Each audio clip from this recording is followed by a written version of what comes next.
A very warm welcome to Info Insight. I'm Rashid Best. Thanks for joining us. On Saturday, July the 6th, 2024, the professional body dedicated to educating and serving our community on insurance and financial planning celebrated its 50th anniversary with an award ceremony at Wyndham Grand San Lords Castle. Senator Chad Blackman, Minister in the Ministry of Economic Affairs and Investment, delivered the keynote address. He highlighted several government initiatives that have been put in place to equip our people for the global market.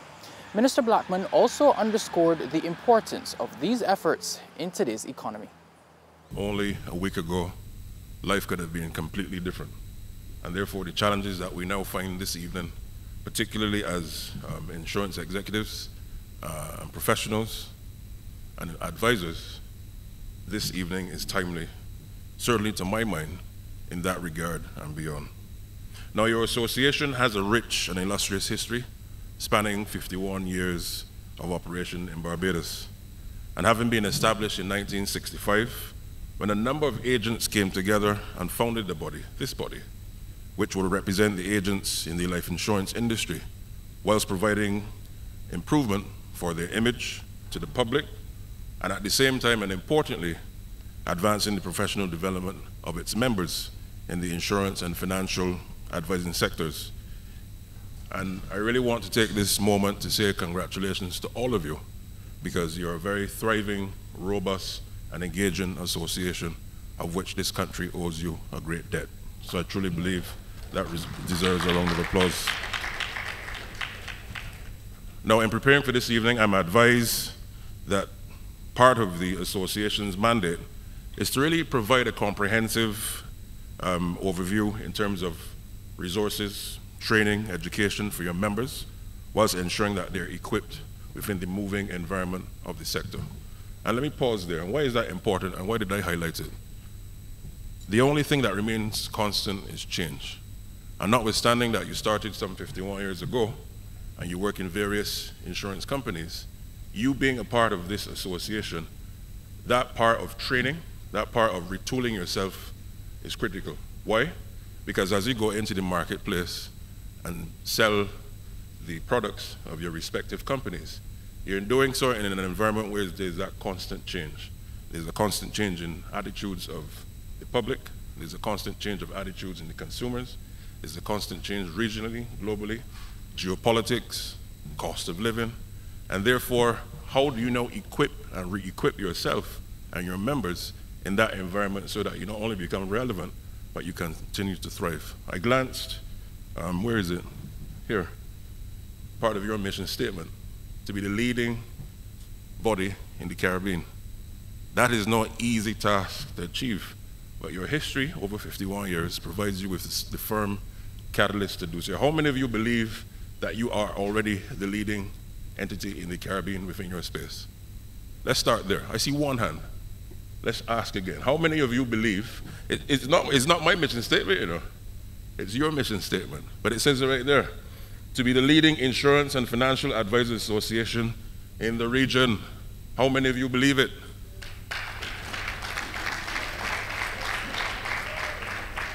Because the truth is, God bless you. Because the truth is, if you don't believe your own mission statement, and let's have a conversation this evening, all right? If you don't believe your own mission statement, your own core values, your own impetus and energy, the rest of the region, let's start in Barbados.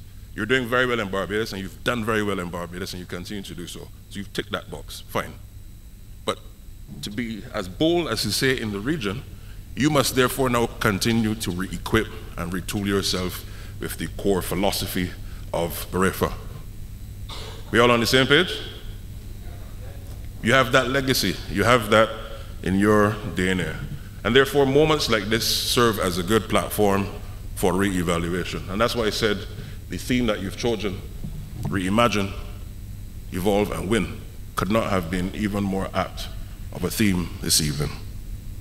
Now, when you look at the successes, you have to balance them with the realities of the challenges. And I always say, and as you've probably heard before, you should never waste a good crisis. Because notwithstanding that you're doing well and there are successes that you continue to achieve, challenges will come. And let's look at it from a country perspective. We had a successful World Cup last week. Tons and tons of people from around the world were here. Fantastic final, you could not have scripted it. How many of you were at Kensington? Or at least you watched the game, yeah? It was a final, it was a real final. And whilst the country was in a mode of celebration, I mean, West Indies weren't there, unfortunately, but you get the context of what I'm saying. We weren't able to celebrate as a country and a region because why? We then had to immediately turn our focus to Beryl. Similarly, in BARAIFA, you have tons of successes over your last half century. But notwithstanding those successes, there are challenges that have come and that will come. And you have to be in such a mode of preparation and anticipation as an entity that notwithstanding the successes, when those challenges come, how do you respond? What protocols do you have? And not just protocols in the formal sense, how do you get your members to adapt to change? And that will be the hallmark of your success in your next half century. Because whilst it's good to look back in the last 50 years, you must now etch your eyes firm on the next 50 to road 100. Now you may be asking, what's the minister talking about? Next 50 years. Some of us may not even be there. I intend to be, certainly. All right? 150 for you, okay. Why do I say that?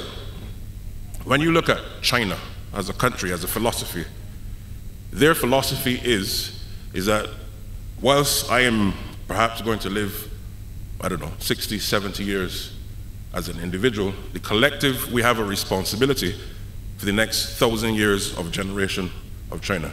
And what we're now seeing manifesting today as a success of a country was planted over a millennia ago. Why am I using that comparison? Because the road to 100 for BARAIFA will require you as the foundation today to leave a strong, firm legacy for those who come after you. And it will require rolling up of sleeves. It will require sometimes doing things that it will not be an 8 to 5 or a Monday to Friday. It will require you to be in a constant mode of adapting to change. And I really want to go back to that, being the best in the region. Being part of the CARICOM single market and economy. And the thing is, I like that, the fact that you didn't limit yourself just to CARICOM, you said the region. We have a region of English-speaking countries, Spanish-speaking countries, Dutch, French. So therefore, by your own matrix, you've set your own bar. The question is, how many of you every month, and particularly to the board, is checking how do you measure that? And this is a challenge to you, not for me, but it's a challenge for the entity to look inward to see how are we reaching that standard. And what will happen as you constantly look at trying to attain that standard, you attract more business, because why? Your energy reverberates across the sector, across the region. Even though that might not necessarily be your primary focus as an entity, the respective companies in which you work for will be the beneficiaries of such. And therefore, it's a win-win for everybody. Make sense? Constant change requires constant inward-looking re-evaluation. And that's why, as I said, your theme is quite apt. And when you look at COVID-19, seems almost like a lifetime ago now, 4 years ago, 2020, the world went through a complete shift. Things in which we became accustomed to, our modes of education, had to change immediately. Schools had to adapt, teachers had to adapt, everything became online. But that became also a challenge for many. And why am I paying particular emphasis on the challenges? Because we started with the successes. But the successes, oftentimes as a country, I've found, and let's speak frankly here as a Barbadian family, we have done tremendously well as a small nation state, no natural resources, 300,000 people, free education at the point of delivery, free healthcare at the point of delivery, the strongest currency within the CARICOM single market economy, the strongest passport in the region. We can go on. And that has sometimes lured us into a sense of complacency. But the journey ahead for us as a nation in a world that continues to change, we don't control the energy prices on the international market. We don't control what happens anywhere in the world where there's conflict. But all of those issues, notwithstanding that they're separate, comes to bear on our quality of life here. And therefore, that change and anticipation is going to be key. And one of the things that I also want to encourage you in terms of your membership is to have an appetite to look to see who is the best in class in the world. So, whilst that is part of the mission statement, being the best in the region, there's nothing stopping you from being the best in the world. Nothing.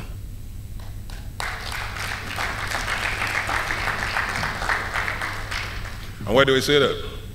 If you look at Singapore, and I know we often use Singapore in Barbados as an example all the time, but I like to use it because I went there in 2019, and I felt both inspired and frustrated at the same time. Because whilst I was there, I was like, you know what, this can be Barbados right here. But I also knew the mindsets that had to shift in Barbados too. But we can do it, because Singapore is pretty much the same size as Barbados, 5 million people, no natural resources, and an economy the size of the United Kingdom. True. We can do it. So what is stopping you as BARAIFA from being the best in class globally? So you might ask, what are some of our tangible examples as Barbados? We just had the World Cup finish. We've produced the world's greatest cricketer that ever lived. True? Who's the world's leading entertainer at the moment? Where's she from? Barbados. I feel so proud when I travel the world and I go to breakfast, or I go to a restaurant, or I go in a supermarket or a market, and I pick up a grapefruit. Where's that grapefruit from? It was grafted right here by John Redmond Bevelle. How many of you look on the $2 bill and know the history of the person on the $2 bill? The country that invented rum. So we can do all these different things around the world, but for you, there's nothing stopping you from doing so. So one of the things that also, through my experience, that helps entities and companies and institutions to grow and to be best in class is also engagement with other entities in your sphere. So there's nothing stopping you from doing dialogue and partnerships and visits and meetings with entities of your class in Europe, in Africa, in Asia, Latin America, and the Caribbean, inviting them here, learning what is good for them, bad for them, so that you sharpen your tools as you go forward. And that is important if you're going to be best in class. And I truly believe that you can. Because as I said, 50 years is not 50 mornings. It is not. There are many institutions, many companies, many shops, many businesses, many schools, whatever, that have come and have gone and have not even lasted 10 years. And for you to have lasted and thrived for half of a century is really a testament to your core values and your work.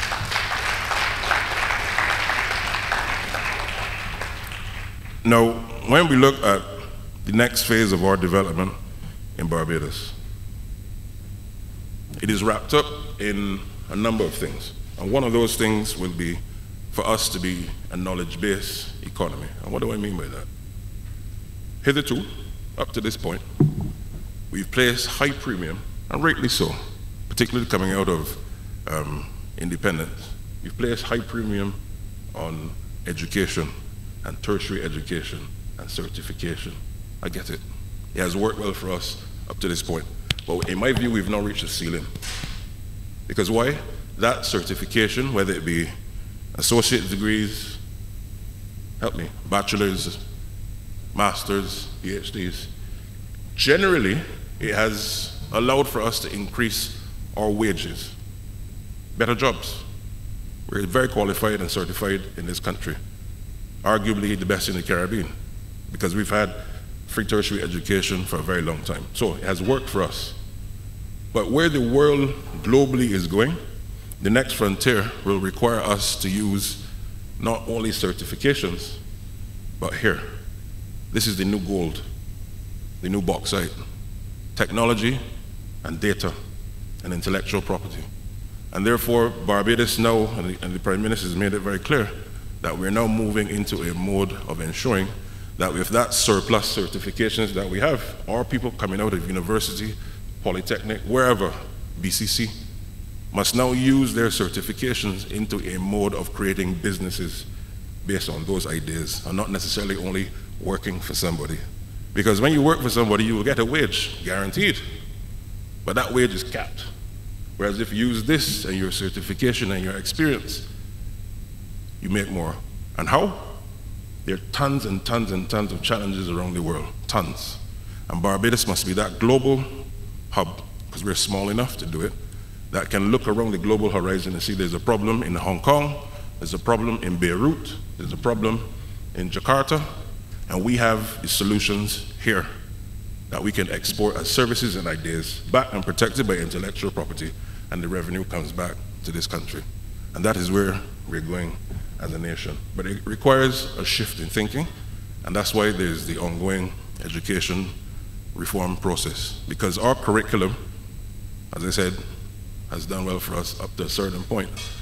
But what became very clear to me and a number of colleagues, even in cabinet, is that education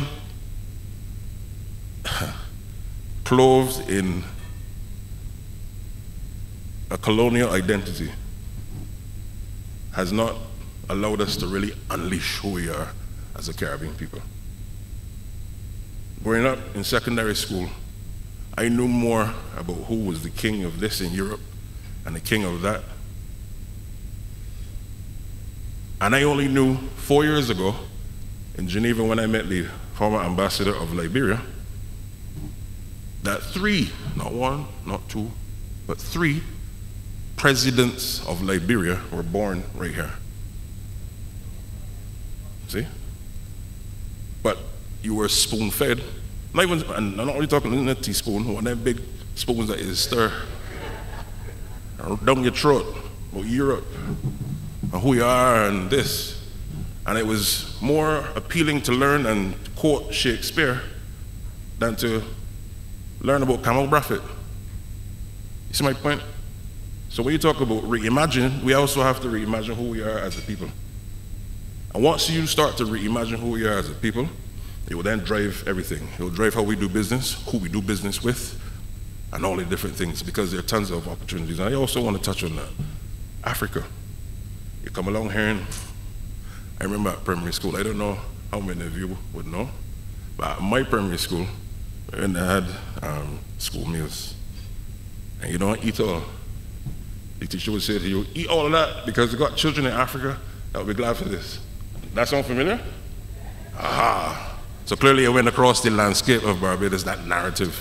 So therefore, in our minds, Africa was a place of poverty. It was a place of destitution. Notwithstanding, the reality is, Africa is a place of incredible wealth. Incredible wealth. And it is therefore no coincidence, not because just of the wealth, but that's our history, that Barbados is proud to be a nation not only as a new republic, but a country that took a firm decision to deepen ties in a strong way with the continent. And kudos must be given to Prime Minister Motley in that regard. Because why? 3 to 4 years ago, Barbados waived visas for Africans coming into Barbados. But there's still a challenge. Because why? Notwithstanding that they don't need visas to come here, they still have to go to Europe, where they need visas to come to Barbados. And that's why we're looking now at working with direct airlift out of West Africa, East Africa, Southern Africa, so that we can now connect. Africa, through its continental free trade area, is now the largest trade bloc in the world, larger than the European Union. The European Union has 500 million people in that market. A fantastic market, strategic partnership for us as well, yes. Africa, over 1 billion, totally untapped. And when you talk about life insurance, I also want to challenge you not just to be, as I said, in the world, because that's a captive market, given your skill set, given your qualifications of your members, to go after. And that's a challenge to you today. Because why? It will redound to the benefit of the region. And why is that also important? The Prime Minister continuously talks about the aspect of the Caribbean being possibly uninsurable. Because why? Given our region and the high incidences of natural disasters, climate change, etc., a lot of the insurance companies who are outside that work with our insurance companies here, sometimes they're very scared of the risk. But the African market, given our history and our sound financial models, They're very interested in working with the Caribbean, and in particular, Barbados, given its history. And I want to challenge you, your board, your members, and this is also to the insurance companies that you also work for. Continue to explore the African market. It is there for the taking, and the government is prepared to work with you to ensure that it can happen in the most seamless of fashions.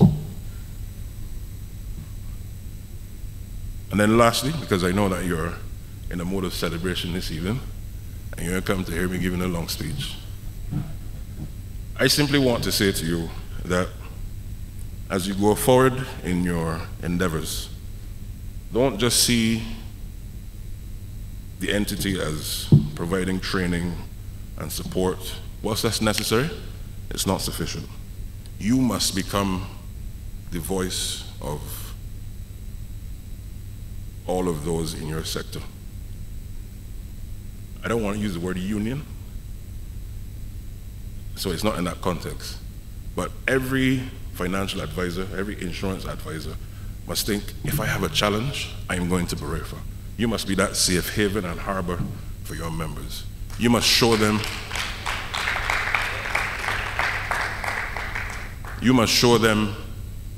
not only the guidance, but you must allow them to be in a mode of catalyst, that the world is your playground and there's nothing that can stop you. And whilst Barbados must be your base, it must never be your chain. There's a whole world out there, and you must push your members into having an appetite for finding out what's happening in the Caribbean, Africa, Asia, Latin America, North America, Europe.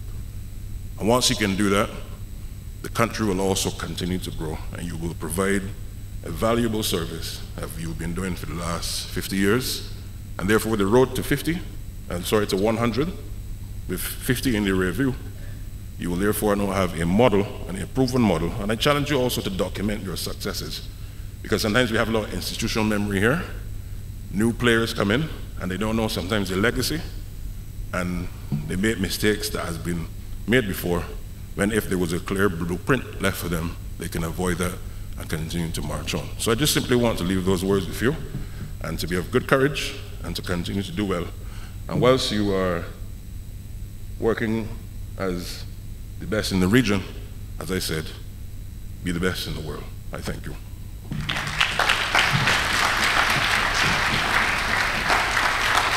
Good advice there from Minister Chad Blackman as he delivered the keynote address at the 50th Anniversary Awards ceremony on Saturday, July the 6th. I'm Rashid Best. This feature is also available on YouTube. You may view it at any time. Thanks for your time.